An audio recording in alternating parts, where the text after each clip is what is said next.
Hello students, 11th standard English SL supplementary section Flamingo textbook read 15 The boy who broke the bank.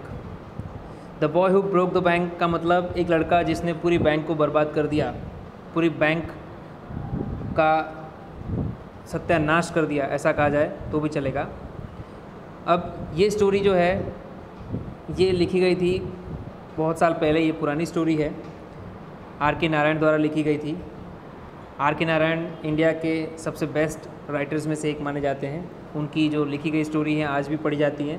आपने TV series, एक पुरानी TV series आती थी stories की, Malgudi days, वो are के नारायण द्वारा ही लिखी गई है। बहुत ही सुंदर स्टोरीज़ हर एपिसोड में आपको देखने को मिल जाती हैं। तो ये जो स्टोरी है वो एक ऐसी जगह की है, पीपल नगर, जहाँ पर एक ही बैंक है और उस बैंक का नाम भी पीपल नगर बैंक है। तो ये बैंक कैसे बर्बाद होती है, इसका सत्यानाश कैसे होता है, उसका इसमें रीज़न बताया गया है। बैंक के बर्बाद होने का कारण है रूमर। रूमर यानी कि अफवाह। अफवाह कैसे फैलती है? कभी कभी अफवाह पूरी तरह से लोगों तक फैल भी जाती है, लोग उसे सच भी मान लेते हैं, लेकिन किसकी वजह से फैली ये किसी को पता नहीं चलता है। और वास्तव में देखा जाए तो कुछ लोगों को ये पता ही नहीं चलता है कि अफवाह उनकी वजह से फैली है, क्योंकि हमें तो ये आदत है कि अगर कोई मिल जाए तो बस गप्पा मार लें, अपनी तरीके से बात को पेश कर दें, किसी के बारे में कुछ बोल दें, गलत सही जो भी हम बोल देते हैं, और वही बात सामने वाला दूसरों को कैसे बताता है, फिर वो जो दूसरे सुनते हैं वो दूसरों को कैसे बताते हैं। ठीक है, तो ये पूरा जो सर्कल है ये किस तरह से रूमर में बदल जाता है, इस स्टोरी में वही बताया गया है। और सबसे बेस्ट एग्जांपल है कि रूमर कैसे फैलता है। आज की दुनिया में भी टेक्नोलॉजी में हम आगे हैं, एडवांस्ड हैं, फिर भी रूमर पहले की तुलना में आज ज़्यादा फैल रहा है। वो तो हमारी बुद्धि, हमारा विवेक हम यूज़ करते हैं तो हमें पता चलता है कि क्या रूमर है और क्या सच्चाई है। Otherwise most of the people are actually caught up between the rumours and the reality. चलो अब देखते हैं इस स्टोरी में क्या है। One by one, line to line मैं आपको इसमें रीड करके नहीं समझा सकता। You need to read yourself and it's very simple story. आपको इसमें ज़्यादा मेहनत नहीं करनी पड़ेगी, बट समरी वाइज मैं आपको समझा देता हूँ।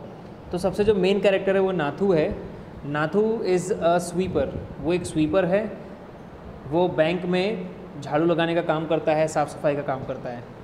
तो नाथू बैंक में सबसे पहले आ जाता है और सफाई कर रहा होता है, पर उस दिन नाथू का मूड अच्छा नहीं होता है, वो कुछ ना कुछ बड़बड़ा रहा होता है।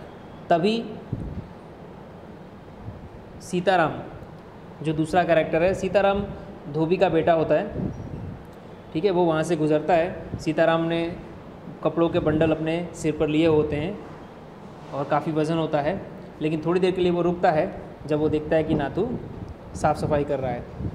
तो वो समझ जाता है कि नाथू गुस्से में है, तो वो कहता है कि क्या तुम्हें इस बार, इस मंथ यानी इस महीने 2 रुपये बढ़ा के नहीं मिले क्या, इसलिए तुम गुस्सा कर रहे हो?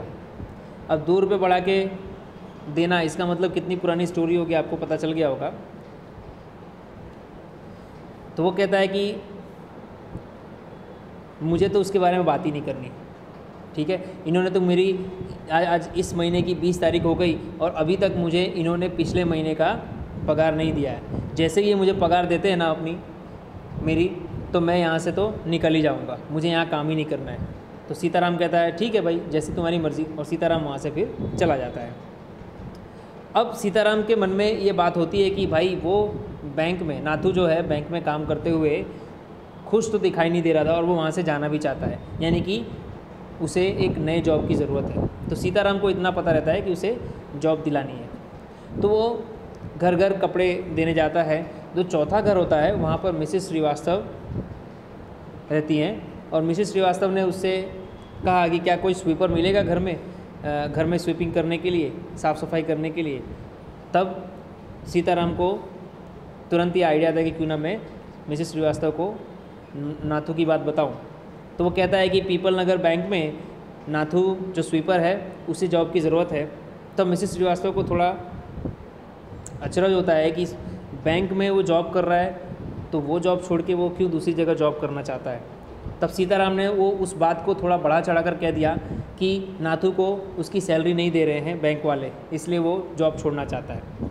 देखिए अब कितना फ़र्क है। नाथू ने सिर्फ इतना बोला था कि मेरी पिछले मंथ की पगार इन्होंने नहीं दी है, आज 20 तारीख हो गई और जैसे ही ये देते हैं मैं चला जाता हूँ। नाथू ने सिर्फ ये बात गुस्से में बोली थी, हो सकता है वो वास्तविक देखा जाए तो सच में वो जॉब नहीं छोड़ना चाहता होगा, लेकिन उसने गुस्से में कह दिया कि मैं तो चला जाऊँगा यहाँ से। और इस बात को इसने सीरियसली मानकर मिसेस श्रीवास्तव को क्या कह दिया कि उसको तो बैंक वाले पगार ही नहीं देते। अब इस बात को किस तरह से प्रेजेंट किया इसने। अब मिसेस श्रीवास्तव ने ये बात सुन ली और मिसेस श्रीवास्तव को थोड़ा सा अचरज तो हुआ ही कि बैंक वाले पगार नहीं दे रहे हैं, तो भाई बैंक की स्थिति तो ख़राब हो सकती है।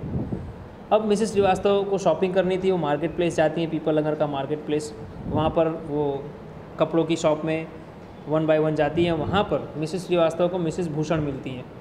अब मालूम ही है कि 2 लेडीज़ मिल जाती हैं तो कोई ना कोई टॉपिक तो होता ही है। तो उनके पास एक टॉपिक होता है, किसी पीस ऑफ क्लोथ, कपड़े के सैंपल के ऊपर वो बात कर रही होती हैं। मिसेस भूषण को कोई कपड़ा ख़रीदना होता था, उसका एक सैंपल होता है उनके पास, उनके हाथ में, तो वो उस कपड़े के टेक्सचर, डिज़ाइन और कलर के बारे में बात कर रही होती हैं। जब पूरी तरह से वो बात कर लेती हैं, बात पूरी ख़त्म हो जाती है, तब मिसेस श्रीवास्तव को याद आता है और वो कहती हैं कि अरे सेठ गोविंद राम की बैंक, ऐसा लग रहा है कि मतलब उनके पास पैसे नहीं है, वो तो अपने एम्प्लॉयज़ को पैसे ही नहीं दे रहे। अब देखो इसने इस बात को कैसे बताया, बात सिर्फ नाथू तक थी कि नाथू को बैंक वालों ने पैसे नहीं दिए, बात यहाँ तक थी। वो भी बात बढ़ा चढ़ा कर बताई गई।